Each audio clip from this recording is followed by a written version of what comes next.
all the things that you would expect, oppressions, inequality. Surprising to me was a long commute, that we get used to a lot of other stuff, but we don't get used to a long commute. And then you see the last one on the right, crime. And I'll talk a little bit about that. There's a scientist at Harvard called Steven Pinker who made a fantastic study that shows that violence actually went down every single century during the last 20 centuries, during the last 2,000 years. This is, of course, we would think it would have gone up, but it actually went down. And he shows that partially, he has many arguments, but he shows that partially also through studies of indigenous people.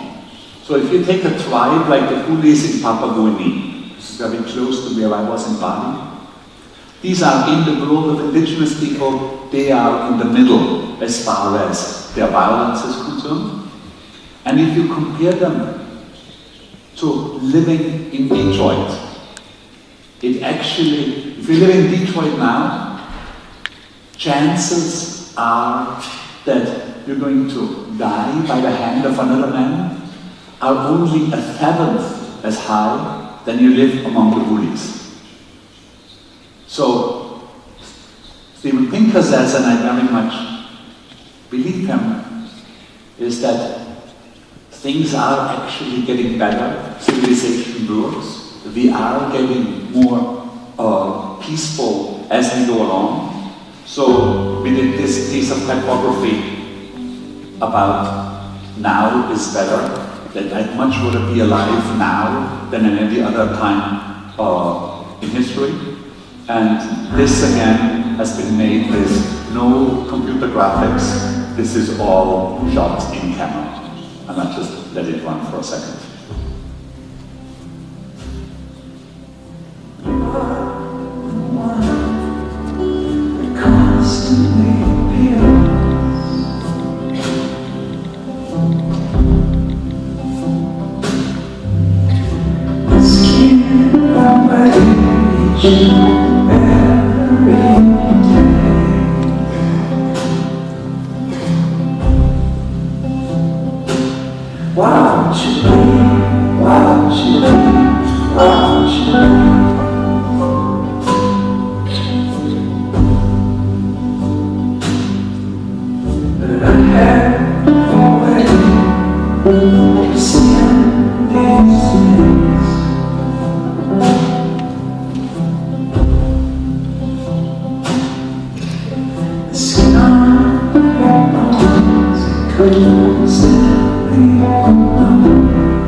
Summing up, on the other side, what is it that makes us happy?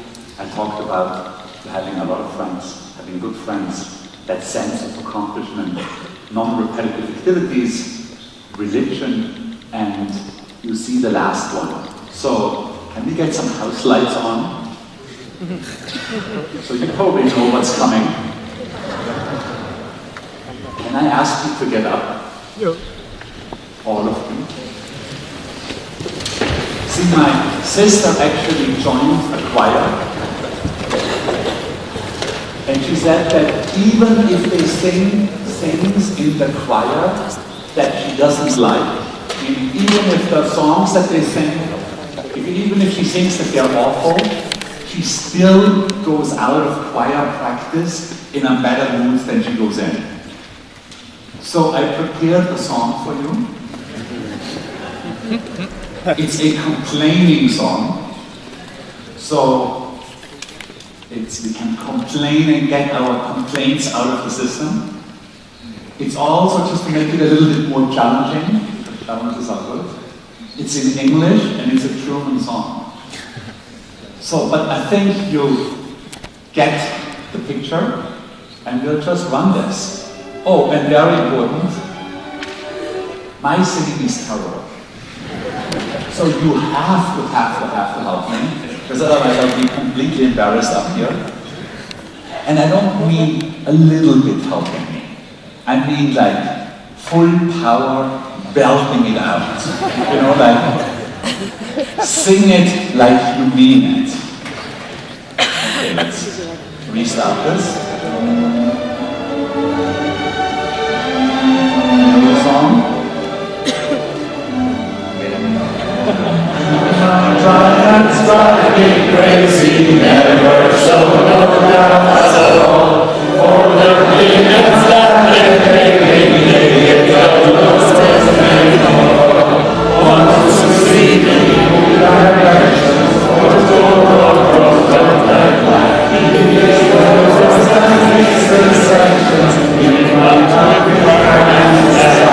Okay, not bad, but you have to do this in one.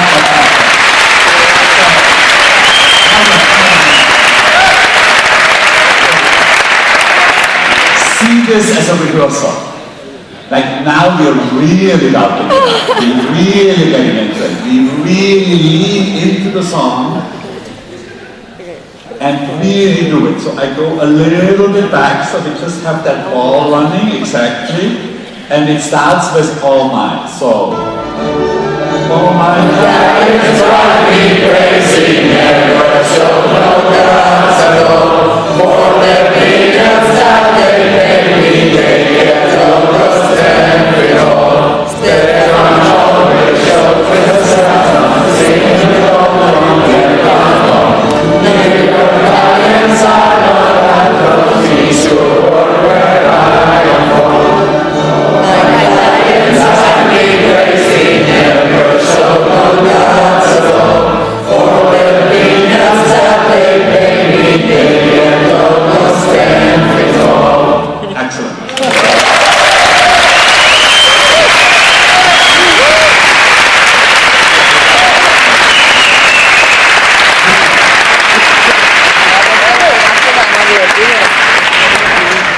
So of course now we have to make the back pass. Who feels like it now? Who is a 0? Number 2s feels pretty bad. Number 4s, who is bored? So those 2 people from before either laughed or are not bored anymore. Number 6, things are okay. Not a lot. Number 8, I feel good. Wow, that's a good half. And number 10, I love life. That's the other half. And everybody feels something now. That's incredible. Now, I of course do think that watching me talk about happiness will not make you happier in the same way that watching me exercise will not make you skinnier. Or you will likely have to do the exercises yourself. Now, of course, meditation, cognitive therapy, and drugs are more long-term things. We can't really do this in the, in this theater. But there is actually something that you can do. So a guy that I got to know called Martin Seligman is a very, very prominent psychologist in the United States. He used to be the head of the American Association of Psychologists. And he has a little scientific trick. Basically, he says if you, at the end of the day, ask yourself, what actually worked? Like, what of the stuff that I did today actually worked? And write it down, that by itself, specifically if you ask 3 things of what worked, that by itself would make you for yourself more thankful. And I tried this, and this works. So I can very much highly recommend it. Also, of course you might be of the opinion that all this talk about happiness sort of, besides the point and doesn't really go anywhere. So in this case, you can always visit this guy.